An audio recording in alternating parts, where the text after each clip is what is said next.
Hi guys, Jason Smith here, welcome to AskGolfNut channel. Now, what we're going to be talking about today is the USGA's decision to roll back the golf ball and the inevitable conversations that will happen and have happened already. Now, I was going to do a video straight away as a reaction to the news, the proposed understanding of how the ball is going to change. Obviously, it's not going to change until 2028 for the pros and then 2030 for the amateurs at current ideas. I've also got some information when it comes to the amateur golfers and their distance, and see if actually we, as in the amateur golfers, against the tour players. Now, the tour players are a completely different people, even at my level. So as teaching pro, you go down to just elite amateur, scratch plus handicap, to 28 handicap, 30 handicap. I'm putting us all in that bracket.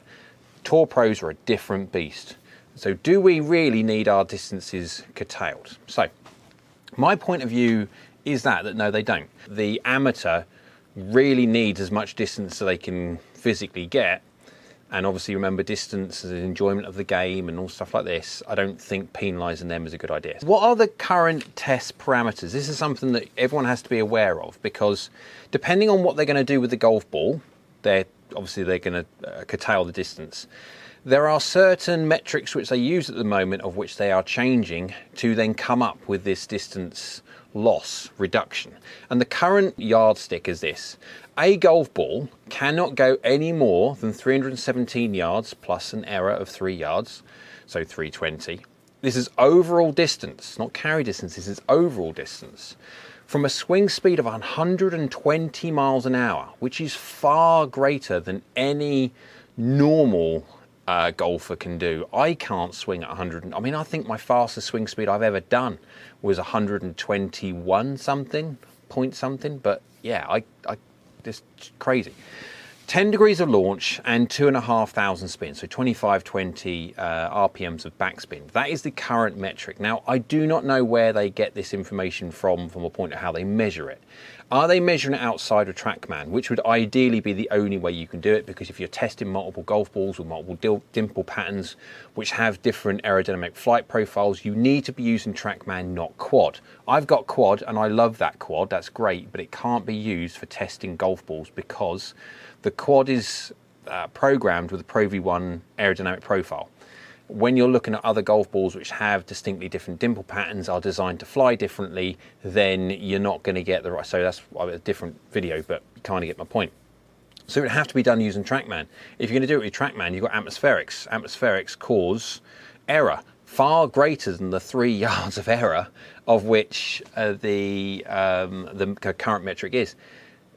My Golf Spy have done numerous amounts of ball tests over time, and they're not the most current one, but the one before that, they had like 30 yards of distance difference at 115 miles an hour, I think the clubhead speed was, for one of the categories of testing. 5 mile an hour less than the current metric for how far a golf ball can go. And it was like a Pro V1 left dash was going 330 yards, and the Innesis ball, something like, was going 296 or 297 or something like that. So there's already 30 yards of difference. But the proposed test will be the same, 317 yards and plus 3 yards they can go. So 320 is the absolute max they can go at 125 miles an hour clubhead speed. So they've upped the clubhead speed now by 5 miles an hour, and they've increased the launch by 1 degree now to 11 degrees of launch. And the RPM, the backspin the golf ball must adhere to, would be 2,200. So anytime you increase clubhead speed, anytime you increase launch, and anytime you increase or decrease the backspin, of those three metrics in that order, you are going to increase distance. My issue with that test is we don't know what that robot is set to when it comes to the delivery dynamics, how much dynamic loft it's got to deliver, how much angle attack up it's got to deliver. I'm guessing it's going to be centers of strike. That would make sense, that it can be hit by a robot smack in the middle of the golf club. My issue is what path and face the path. I'm assuming everything would be 0-0, but the biggest one there is how much dynamic loft is that golf club delivered with from a robot, and then also what angle attack. I don't know what those are, and I can't find anywhere that shows them. But let's say that what they're doing here, manufacturers are now going to have to change the golf ball to deliver a certain launch and spin window difference what it currently does. If you were just to slow the core down, you would have the same effect, as in you could just leave the golf ball exactly how it is, and it would then slow everything down. Everything would just go comparatively slower all the way through. Now, again, the faster you swing, the more ball speed you create, then effectively the 3% that you'd lose or whatever still equates to more distance from someone who swings at 80 miles an hour with a driver. Their 3% would be much less. I can understand them doing it that way. I don't agree with it, but I can understand them doing it that way. I do not understand with them trying to change ballistics, ball dynamics. With the old Bellata golf ball, everyone agrees that there was a massive difference between the old Bellata golf ball and the Pro V1. When the Pro V1 came around, everything was like, whoa, and it is to a certain extent. However, I've done tests before in the past where I have used a Bellata golf ball against a Pro V1. Noticed quite quickly, actually, that the ball speed on the driver isn't that bad, as in a case of, it's not like we're seeing a 25% increase in ball speed from a Pro V1. The ball speed between the Bellata golf ball and the Pro V1 is actually quite close. So it got me thinking, well, why is the Pro V1 so much longer? Well, it's ball dynamics. The Pro V1 launches higher and spins much less than the Bellata golf ball. And so then I started messing around with my delivery and my driver setup to try and maximize the launch of a Bellata, but minimize the spin by me hitting up as much as I could. And quite quickly, I got to a point where I could nearly hit the Bellata as far as the Pro V1. And so the problem with changing the rules for golf ball manufacturers and changing ballistics, ball dynamics, is that it is then very subject to the individual, the golfer, changing their equipment and their action to suit the new golf ball. The problem with that is that elite level golfers, elite level amateurs, as in very, very good players, I can change my delivery to suit a new piece of equipment and still gain the max from it.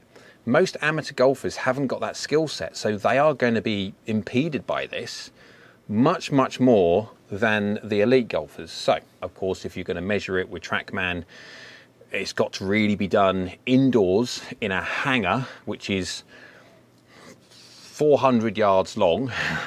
I don't know how many, 200 feet high or something like that. So you could actually get the whole flight in, and there's no atmospherics whatsoever. It needs to be a controlled temperature environment, controlled air pressure environment. Everything needs to be controlled to be able to measure this properly, because if not, you'll get differences within just a gust of wind can make a golf ball illegal straight away or not. And so it has to be done in a scientific way, of which I've got no information. I can find no information on how these tests are physically measured, apart from obviously it's hit by a robot, of which we don't know what the dynamics of the robot is, and the fact that the ball has got to do this, which is not very transparent. There's been quite a few people already, Rory, Tiger, Keegan Bradley, Bryson's had his say on it, there's Sam Burns, there's quite a few. Titleist have obviously released statements, Top Golf released statements, that so many people have given their opinion on it. But it will affect golfers differently. With this change in the golf ball, Keegan Bradley, for example, has said he's lost 40 to 50 yards with his driver.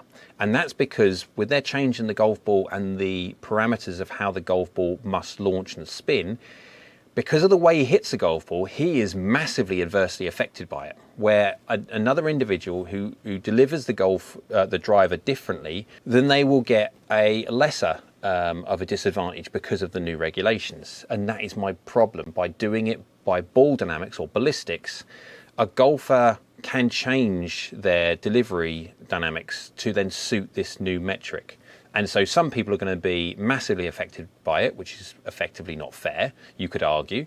And then other people who naturally do something differently will then have no or very little effect at all.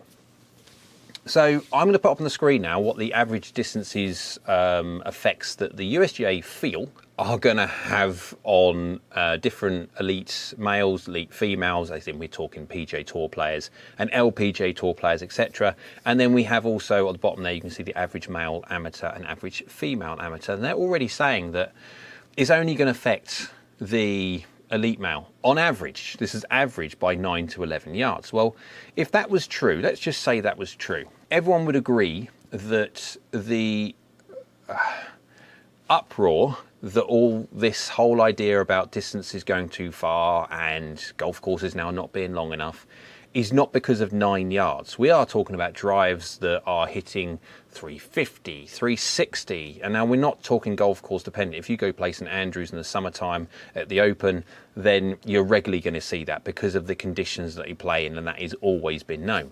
You can go back decades and still see golf balls travel way over 300 because of the conditions they play in. We're talking about the everyday normal manicured golf courses from America in the PGA Tour, and they're bombing it 360, 350 in certain conditions. And they're the ones that the media harp on at. They're the ones that, of course, then we have this bomb and gouge idea of saying now the golf courses are too short. Golf courses have tried to elongate themselves in the past. They've tried to pull the tees back. I mean, the Masters has been, Augusta has been quite open as to how much distance they've tried to gain on certain things. And of course, they've only got a certain size of real estate, so they can only move a certain amount.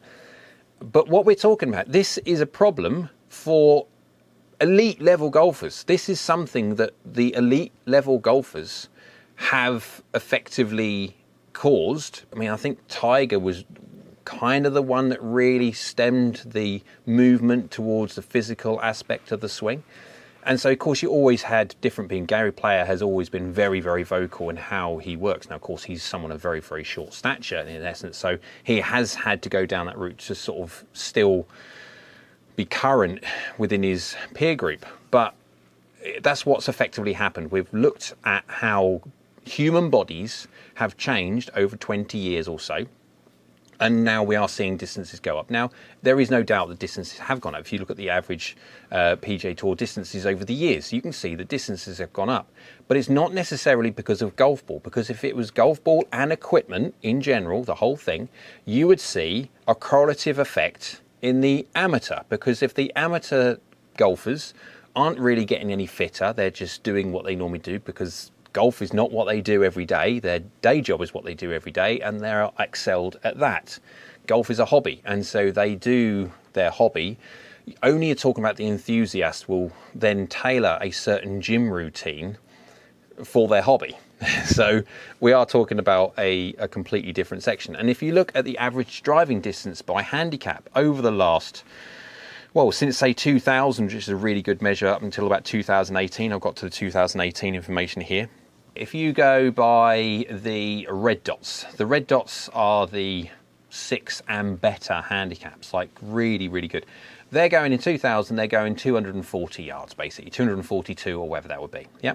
And in 2018, they were effectively 234, 236. So they've effectively got shorter in 20 years. Yep. And then if you look no different, if you go to the 6 to 12 handicaps, again, you're looking at 224, give or take, for the average distance, driver distance for that handicap. And in 2018, they dropped down to 2012. Even if you go back to 2016, it was 224, 226, no real difference. Every part of the handicaps, you're only looking at the ones that have got distinctly longer, you'd see as a trend, would potentially be the 13 to 20 and the 21 and above, as in the super high handicaps. But they're only hitting the golf ball. Let's just go pick on a 21 plus handicap. They're only hitting the golf ball in the year 2000, 176 yards on average off the tee. And then if you then go all the way up to 2018, they are at 188. 12 yards? But we're talking they're only hitting not even 190 average. They're not even hitting 200-yard distances. I would argue, absolutely. Do you know what? If there's going to be some adjustments within golfers, there's going to be some adjustments in equipment, some improvements within the golf ball and the drivers and everything else like that. That is the group which they really need to focus on to make sure that this is actually fair. I don't see that there is a massive improvement in average distances for the amateur golfers. What the big difference is is elite level. The ones that are, that's their day job. All they do is focus on golf. They're down the gym every single day. They're working on their body to gain faster clubhead speeds, faster ball speeds, etc. If they were to take distance off the elite level golfers, the PGA Tours, etc., then it could make other golf courses now more relevant. I think bifurcation of the rules is a very good idea if all you want to do is stem distance from the argument, if that's all you wanted to do, and I could understand that. The problem with bifurcation is the great thing with golf is the fact that it doesn't matter what level of golfer you are, you can, within reason, play the same golf courses as the pros. I know there is some, like Augusta, no amateur golfer really is going to be able to go to Augusta and say, I want to tee up, please. But within reason, they can, and they can play the same equipment or very, very similar equipment. And I know there's this classic thing, well, yeah, the pros play like beta prototype stuff. Well, they do, but it's still got to be conforming. No different to the same equipment that the amateur stuff has to still be conforming. There is no different rules for confirmation of what a golf club can be designed by and to from a professional point of view to an amateur. So they might be slightly different, but they're basically adhering to the same rules. There is one thing that I think what they could do, and it was actually from a live stream that this was posed, and the more I thought about it, actually the more sense it made. And this would stop bifurcation completely. You'd still have the exact same rules as we've got. We don't have to change any kind of rules on how a golf ball needs to perform depending on how it's hit, at a faster speed, at a higher launch, at a lower spin, and all this lot.